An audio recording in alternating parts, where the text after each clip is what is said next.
প্রিয় ছাত্রছাত্রীরা সবাই কেমন আছো? আশা করি সবাই খুব ভালো আছো।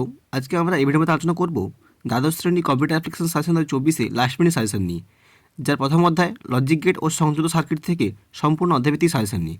আজকে আমরা এই ভিডিওর মাধ্যমে এসিকিউ এবং লং কোশ্চেন এলকিউ কোশ্চেন আলোচনা করব। তাই ভিডিওটি প্রথম থেকে শেষ পর্যন্ত দেখো, এটা লাইক করো, আরও নতুন নতুন আপডেট পাওয়ার জন্য চ্যানেলে সাবস্ক্রাইব করে পাশে বেল আইকনটি প্রেস করে রাখো। আর যারা সাবস্ক্রাইব করে গেছো তাদেরকে অসংখ্য ধন্যবাদ। চলো ভিডিওটি শুরু করা যাক। লজিক গেট ও সংযুক্ত সার্কিট থেকে সম্পূর্ণ অধ্যায়ভিত্তিক কোশ্চেনগুলো আলোচনা করছি। এখানে তোমরা করলে অবশ্যই কমন পাবে। প্রথমে আমরা এসিকিউ কোশ্চেনগুলো আলোচনা করব, যার পূর্ণমান থাকবে 1 মার্ক করে। সেই 1 মার্কের কোশ্চেনগুলো যেগুলো আসতে পারবে, যার প্রথম কোশ্চেন কী রয়েছে দেখো, যে বুলিয়ান বীজগণিত কে প্রথমে ব্যবহার করেন। 2 কী রয়েছে, ইউনিভার্সাল গেট তৈরিতে কোন গেটের প্রয়োজন হয়, এবং বেসিক লজিক গেট বলতে কী বোঝো। এবং 4 রয়েছে হাফ সাবস্ট্রাক্টর সার্কিট ডিফারেন্সে বুলিয়ান এক্সপ্রেশনটি লেখো। 4 দাগের কোশ্চেনটা খুবই গুরুত্বপূর্ণ। 4 দাগের কোশ্চেনটা থেকে অবশ্যই তোমরা এটা পাবে। হাফ সাবস্ট্রাক্টর সার্কিটের ডিফারেন্স ও বুলিয়ান এক্সপ্রেশনটি লেখো। 5 কী রয়েছে, 2 লেভেল সার্কিটের প্রতিটি ইনপুট কত সংখ্যক গেট দ্বারা বাহিত হয়ে আউটপুটে যায় তা লিখতে হবে। এবং 6 কী রয়েছে, একটি 2 ইনপুট অ্যান্ড গেটকে কত সংখ্যক 2 ইনপুট নর গেট দ্বারা প্রকাশ করা যেতে পারে।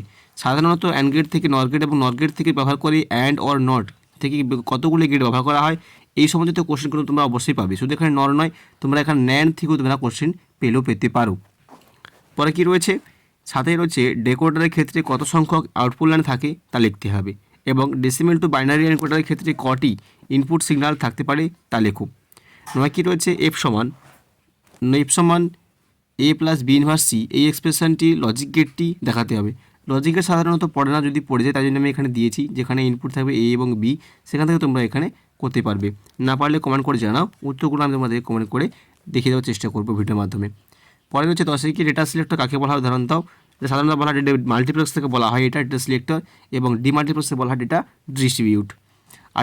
11তে কী রয়েছে, 8:1 এমইউএক্স তথা মাল্টিপ্লেক্স সাথে সিলেকশন লাইনের সময় কত হতে পারে। যেহেতু এখানে 8টা রয়েছে, সঠিক উত্তর কী হবে, সঠিক উত্তর হবে 2^3, সঠিক উত্তর হবে 3। 12তে কী রয়েছে, একটি 2x4 ডেকোরেটারের ব্লক ডায়াগ্রাম অঙ্কন করতে হবে। এই কোশ্চেনটা খুবই গুরুত্বপূর্ণ, কারণ 2x4 ডেকোরেটার ব্লক ডায়াগ্রাম থেকে শুরু করে যতগুলো কোশ্চেন রয়েছে সমস্ত কোশ্চেনগুলোই খুবই গুরুত্বপূর্ণ রয়েছে। পরে রয়েছে কি, প্লাস চিহ্ন দ্বারা কোন লজিকের অপারেশনকে চিহ্নিত করা হয়। এগুলো সাধারণত এসে কি কোশ্চেন, এখানে 1 মার্কের কোশ্চেনগুলো আমি ছোটো করে দিয়েছি, তাই তোমরা এখান থেকে করলে অবশ্যই কমন পাবে। 14তে কী রয়েছে, মাল্টিপ্লেক্সার এবং ডিমাল্টিপ্লেক্সের মধ্যে পার্থক্য লেখো এবং এনকোডার কী। এখানে যে 15টা কোশ্চেন আমি আলোচনা করলাম, 15টা কোশ্চেনই খুবই গুরুত্বপূর্ণ। এখান থেকে তোমরা অবশ্যই পরীক্ষাতে 100% কমন পাবে।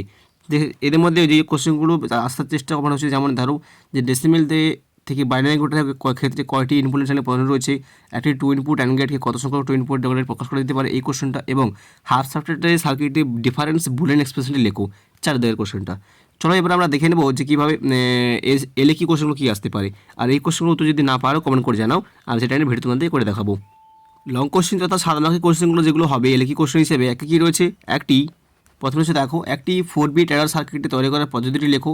2টি হাফ সাবস্ট্রাক্টরের সাহায্যে একটি ফুল অ্যাডার সার্কিটটা তৈরি করার পদ্ধতি লেখো।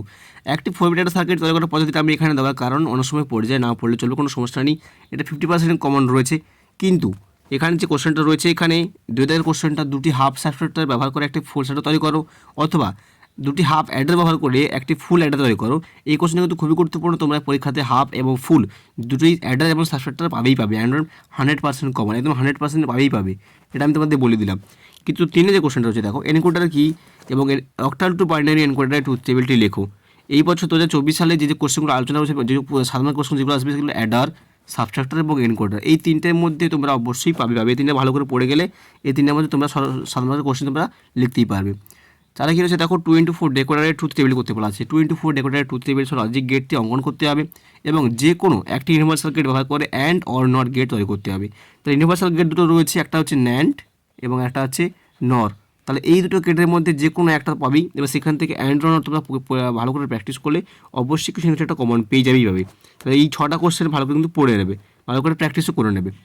পরের কোশ্চেন দেখো, যে 6 দাগের কোশ্চেনটা রয়েছে, দেখতে পাবে যে ইউনিভার্সাল গেট কাকে বলে এবং যে কোনো একটি ট্রুথ টেবিল সহ সার্কিট অঙ্কন করতে হবে। তাহলে ট্রুথ টেবিল সার্কিট অঙ্কন করতে গেলে এবার এক্স অর এবং এক্স নর যে কোশ্চেনটা রয়েছে, এটা আমি এখানে দিইনি, তবে এখানে তোমরা একটা কোশ্চেন যুক্ত করতে পারো, যে এক্স অর এবং এক্স নর যে কোশ্চেনগুলো রয়েছে আমি বলে দিচ্ছি এখানে, এক্স অর এবং এক্স নর এই দুটো কোশ্চেন তোমরা কিন্তু ভালো করে দেখে যাবে। এগুলোর ট্রুথ টেবিল কিন্তু পড়তে পারে। প্রত্যেকবার কোনো সার্কিট অঙ্কন করতে হবে। এখানে কোশ্চেনটা একটু বেশি হয়ে গেছে, তাই এই দুটো কোশ্চেন আমি বলে দিলাম। এক্স1 এবং এক্স2 কোশ্চেন দুটো ভালো করে পড়ে নেবে। এছাড়াও যে এবিটি কোশ্চেনগুলো রয়েছে আমি এই চ্যানেলের মধ্যে দেখেছি, তোমরা সেই চ্যানেলের মধ্যে গিয়ে দেখে নিতে পারো। এবিটি অনেকগুলো পেজ আমি এখানে আলোচনা করে দিয়েছি। এছাড়াও আরও নতুন নতুন যেমন নেটওয়ার্কিং, ডেটাবেস, এমএস এক্সেল এবং এক্সেল থেকে কোশ্চেনগুলো সাজেশন পরবর্তী ভিডিওতে আসবে। তার জন্য চ্যানেলটি সাবস্ক্রাইব করে পাশে বেল আইকনটি প্রেস করে রাখো। ভালো থাকবে, দেখা হচ্ছে পরের ভিডিওতে।